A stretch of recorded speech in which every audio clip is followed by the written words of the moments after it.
What's up, YouTube fans?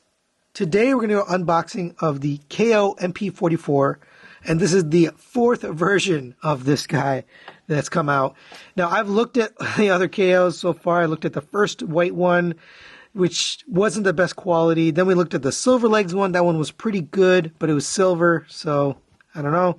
Not everyone likes the silver. Then we looked at the 4 repaints, which we got from Dr. Diecast, the Eva, and the white one, and the black one, and all the shattered glass one.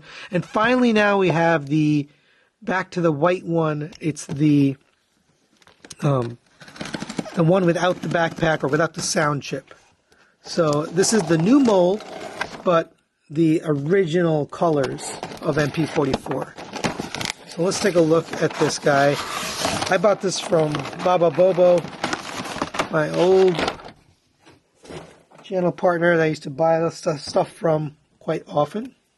Comes in a little clear tray here. I'm not going to do a full review today. I just wanted to take a look at this guy, see how the quality is, if it's any better. How are the accessories? How does it stand up? So there's the figure. Looks pretty good so far. Let's take a look at all these accessories. You get the jetpack. It is painted in the silver here. The rest of it's unpainted, but that does look good. There's your axe. Looks fine. There's your Starscream pylons and your Starscream head. That's painted and done nicely. Here's your alternate battle damaged head for Optimus. That looks good. Here's your G1 like original style head, and then the one that's on him is like the more season 2. This is like a season 1 head. Here's the gun. Let's open this up. That looks pretty good. Now the original had a problem of fitting properly in the hand. Let's see if they've fixed that. The hands do look pretty good.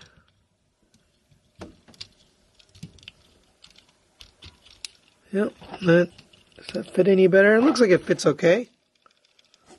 Better than the first one anyway. It seems to fit pretty good. And then we have these light up. No, so they got rid of the light up gimmick on these, I guess to save a couple bucks. So they're just translucent plastic. You get 2 of those non-light up versions this time. And they look fine. Alright, so let's go over his articulation just to make sure everything is in good order here. Start with the head. It's on that joint. That feels nice and tight. Head sculpt looks really good. The paint is well done. Nice and tight joints. Everything looks good. Shoulders. Nice clicky ratchets all the way around. Those do feel good. Butterfly joint works fine. Comes on and out. Goes up and down on that joint. That all feels good. That's pretty good. That joint works. There's a panel. This panel used to have a problem on the original. Yeah, there it is. So that looks like it fits nicely, nice and smooth. Let's check out the wrists. Those are pretty tight, but they work okay. Fingers open up nicely. You have the ab crunch piece here that does go all the way down. Seems to hold pretty well. It looks like it's painted here, but this is all plastic. I can't tell if this is painted or not, but it does look really good. Good quality plastic. And the ab crunch seems to work, and the waist rotation seems to work. You get a little bit of side to side. All that seems to work well. Here's the backpack. The backpack is actually a new design, so you can see it's nice and flat. I never had an issue with the backpack, so it's not a big deal to me. But it is flatter. There's no sound chip. They got rid of the sound chip. So it is flatter this way and also just thinner overall. Let's see the legs. Those do rotate out of the way. And it looks like it came back down, so that's good. And the hip skirt back here, all that seems to work just fine. Out to the side. Yep, nice clicky ratchet. All right, and here's the one we care about the most is the knee. Let's see how that does. That works good. That works well. And then the kneecap does go up and down. So, seems like things are in order here on this version. They finally figured out how to get the joints and the tolerances and everything right. Without the paint, I mean, it does look fine with the white. I like the look of it, but it is unpainted. Actually, I'm not sure about this, but the plastic they used looks really good, so happy with that. Ankle tilt looks good, all nice and tight, clicky ratchets. So yeah, everything feels good. Seems like a good version, a good copy of the KO here.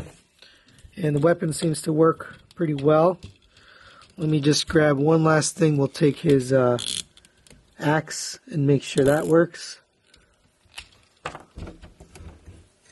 And this was a potential problem area as well, so let me just make sure that works. Plug that in, and this is supposed to rotate down, I thought. There we go. It's a little bit tight, trying to get this to rotate, and I don't want to break it, but yeah, I'll have to loosen up that screw off camera, but it looks like it plugs in. It's really nice and tight. But and one last thing before we go, just noticed in the box, he does come with this Autobot symbol and little Ziploc baggie.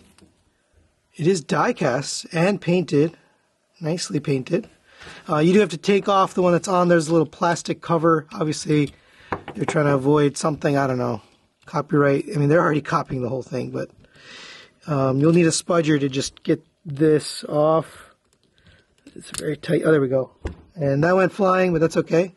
I'll go pick that later. So this is just going to peg in to there. And that looks pretty good. Not bad. Alright, so pretty good overall. Kind of impressive for KO. They did a good job. No real issues here on this guy.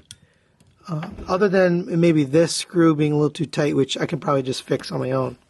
So that's it for this quick review. Just wanted to show you what this guy is like right out of the box. Seems pretty good. I guess I would recommend it if you're looking for a fixed, cheaper alternative to MP-44 that doesn't have the issues, the quality control issues that we had, namely the knee and the paint issues and some of the other stuff. All right, so that's it for today. Thanks for watching, and we'll see you next time.